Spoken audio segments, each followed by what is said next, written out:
You're watching Fifth Dimension. 70 के दशक के शुरुआती वर्षों में दूसरे विद्वानों की आलोचना को देखते हुए स्टीवनसन ने वकील चैंपी रैनसम को अपने तौर तरीकों और नतीजों की परीक्षा करने को कहा। मैंने इस बात पर सन 1970 से 1973 तक काम किया, करीब 3 साल। काम दिलचस्प था क्योंकि हम ये जानने की कोशिश कर रहे थे कि क्या सचमुच पुनर्जन्म जैसी कोई चीज होती है, मगर इस विषय का अध्ययन बहुत गंभीर ढंग से किया जाना था। हम यूं ही इस बात को मानने या खारिज करने की बजाय पुख्ता सबूतों की तलाश कर रहे थे। रैनसम ने ये जांच की कि इन बच्चों से किन हालात में और किस तरीके से बात की गई थी। उन्होंने विश्लेषण किया कि कहीं इस बातचीत में बच्चे को जाने अनजाने कोई सुझाव या इशारा तो नहीं दिया गया था, और उन्होंने जो जाना उससे स्टीवनसन के नतीजे शक के दायरे में आ जाते हैं।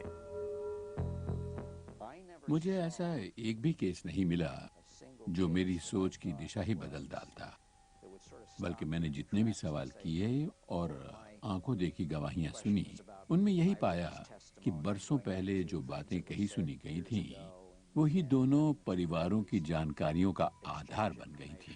पर किसी भी केस में कोई पुख्ता सबूत नहीं मिला, कोई मानने लायक बात नहीं मिली जो सारे शक दूर कर देती। मगर स्टीवनसन ये मानते हैं कि मनुष्य के व्यक्तित्व को पिछले जन्म की बातें भी प्रभावित करती हैं, जबकि मनोविज्ञान ये मानता है कि हमारे व्यक्तित्व को बनाने वाली सिर्फ 2 ही चीजें हैं, हमारे जीन्स और हमारा परिवेश, यानी प्रकृति और वातावरण। मगर स्टीवनसन का तर्क है कि कई बच्चों के व्यवहार को इन दोनों ही चीजों के सहारे नहीं समझा जा सकता, जिन्हें न जाने कैसे कुछ यादें विरासत में मिली होती हैं। मुझे लगता है कि कोई ना कोई माध्यम तो जरूर है जो इन यादों को, पुरानी आदतों को, शरीर के निशानों और खामियों को यहाँ से वहाँ पहुँचा देता है। मुझे नहीं लगता कि ये सब अपने आप अचानक और खामखा हो जाता होगा। मेरा ख्याल है कि बीच में कोई ना कोई माध्यम तो जरूर होता होगा। सन 1942 में जापानी फौज ने बर्मा पर चढ़ाई की थी और उसने हजारों को मारा और यातना दी थी। स्टीवनसन का दावा है कि उन्हें बहुत से ऐसे बर्मीज बच्चे मिले हैं जो इन घृणित आक्रमणकारियों के ही पुनर्जन्म है। वो इन बच्चों को उनके विशिष्ट व्यवहार से पहचान लेते हैं। उनमें अब भी जापानियों वाले गुण मौजूद हैं। उन्हें शक्कर वाली कड़क चाय पसंद है और कच्ची मछली भी। उनसे बर्मा की गर्मी बर्दाश्त नहीं होती और गर्मी के मारे वो अक्सर नंगे बदन ही घूमते मिलते हैं। इन अनोखे बच्चों के बारे में उनकी रिपोर्ट अभी तक छपी नहीं है, मगर उनके ये विचार मनोविज्ञानी क्रिस फ्रेंच को बिल्कुल हजम नहीं होते। वैसे ये विचार है काफी कौतूहल भरा कि पिछले जन्म का प्रभाव इस जन्म में व्यक्तित्व के विकास को प्रभावित कर सकता है, लेकिन इस क्षेत्र में काम करने वाले ज्यादातर शोधकर्ता अब भी यही कहेंगे कि व्यक्तित्व के विकास के बारे में कितना कुछ है जो हम नहीं जानते। कुदरत जो चाहती है वैसा क्यों करती है, लेकिन जब भेद खुल जाएंगे तो फिर हमें पिछली जिंदगियों में वजह ढूंढने की जरूरत ही नहीं पड़ेगी। मगर पुनर्जन्म का विचार इतना ज्यादा रूमानी है कि वैज्ञानिक और संदेहवादी भी इससे अछूते नहीं रह पाते। 50 साल पहले की बात है जब कोलोराडो का ऊँगता शहर प्यूब्लो अचानक ढेर सारी गतिविधियों का केंद्र बन गया। सन 1992 में मौरी बर्नस्टीन नाम के व्यवसायी ने अपने पार्टनर की पत्नी जिनी टाई के साथ सम्मोहन का एक प्रयोग करना शुरू किया। इन बैठकों में जो बुलन भी मौजूद रहते थे। इन सत्रों में मैं वही करता था जो तुम्हारे साथ आए ये सज्जन कर रहे हैं, यानी इंटरव्यू को टेप करना और इंटरव्यू लेने वाले की मदद करना। अब हम वापस जा रहे हैं। हम समय और स्थान में उसी तरह लौट रहे हैं जैसे कोई किसी किताब के पन्ने पीछे को पलटता है। और अब जब मैं तुमसे बात करूंगा, अब जब मैं तुमसे बात करूंगा तो तुम 7 साल की उम्र में पहुंच चुकी होगी और मेरे सवालों का जवाब भी दोगी। तो बताओ, क्या तुम स्कूल जाती हो? हाँ। अच्छा बताओ, तुम्हारे सामने कौन बैठा है? जैकब। और अब वक्त आ चुका था जब उसने कहा कि अब तुम 3 साल की उम्र में जाओ और फिर 2 साल की उम्र में लौटो, फिर 1 साल की और भी कम उम्र में पहुंचो, फिर पीछे अतीत में और पीछे जाओ। ये कोई और ही वक्त है, कोई और ही जगह। अब बताओ तुम्हें क्या दिख रहा है? अब तुम मुझे ये बताओगी कि तुम्हारे मन में कौन कौन से दृश्य उभर रहे हैं? क्या देखा तुमने? क्या देखा तुमने? ओह, मैंने अपने बेड का पेंट खरोंच डाला है, जो अभी हाल ही में बड़ा सुंदर पेंट किया गया था। ये लोहे का पलंग था ना, और मैंने इसका पेंट उखाड़ डाला। इसके हर पाए को नाखून से खरोंच खरोंच कर बर्बाद कर दिया। ओह, ये क्या किया मैंने? पर तुमने ऐसा किया ही क्यों? पता नहीं, मुझे गुस्सा आ गया था बस। बहुत पिटाई हुई थी मेरी।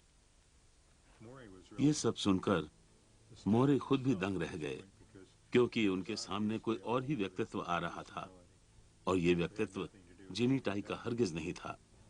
खैर, किसी तरह खुद को संभालकर वो फिर से सवाल जवाब करने लगे, और उन्हें पता चला कि वो आयरलैंड की बात बता रही थी, जहां वो सन 1800 के आसपास रहा करती थी, और उन्होंने उसे सम्मोहन द्वारा उसके पिछले जन्म में भेज दिया था, और अब वो उसी का वर्णन कर रही थी।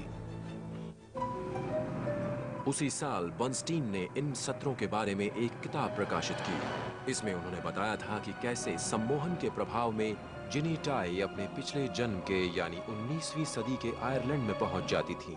उस जन्म में उनका नाम था ब्रैडी मर्फी। ये किताब हाथों हाथ बिक रही थी। हर अखबार में वो सुर्खियों में रही, और हॉलीवुड ने भी इस किस्से को सुनाने में देर नहीं लगाई। जहां तक याददाश्त ले जाए, अपने अतीत में झांको। अब भी देख सकती हो खुद को। हाँ।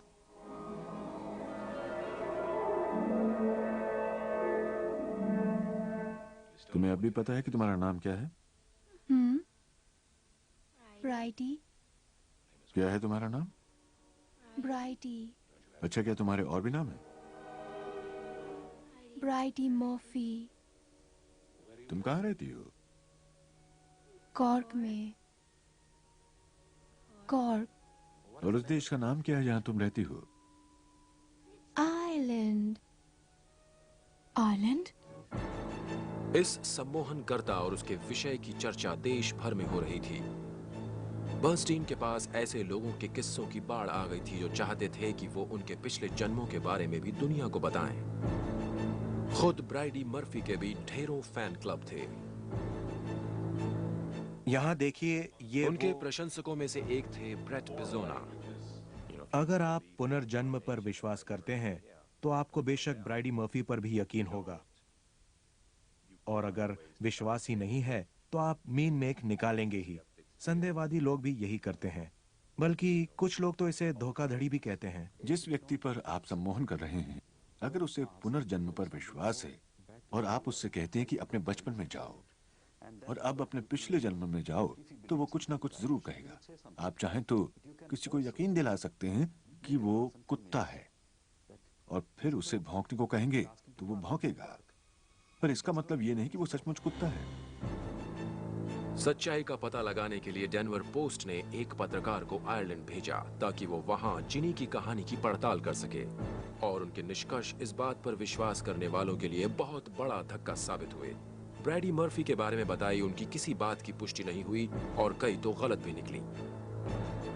100 साल पहले के अपने जीवन का उनका जीवंत विवरण बहुत ही सच्चा लगता था। सब सोचते थे कि सम्मोहन के प्रभाव में वो झूठ नहीं बोलेगी।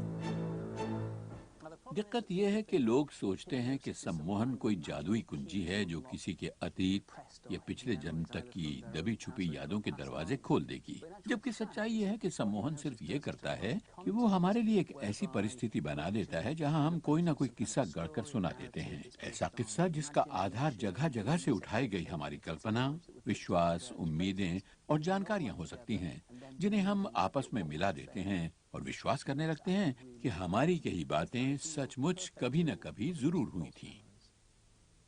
वो अब और सम्मोहित नहीं होना चाहती थी और पुएब्लो नाम के अखबार में उनका वक्तव्य भी छपा था कि अगर मुझे जो अब पता है वो तब पता होता तो मैं सम्मोहित होने के लिए कभी राजी ना होती। लेकिन तमाम आलोचनाओं के बावजूद बहुत से लोग अब भी उनका विश्वास करते हैं। प्यूब्लो की सबसे मशहूर निवासी और यहाँ आने वाले सैलानियों की दिलचस्पी का सबसे बड़ा और प्रशंसित केंद्र बेशक आज भी वही है। You're watching Fifth Dimension.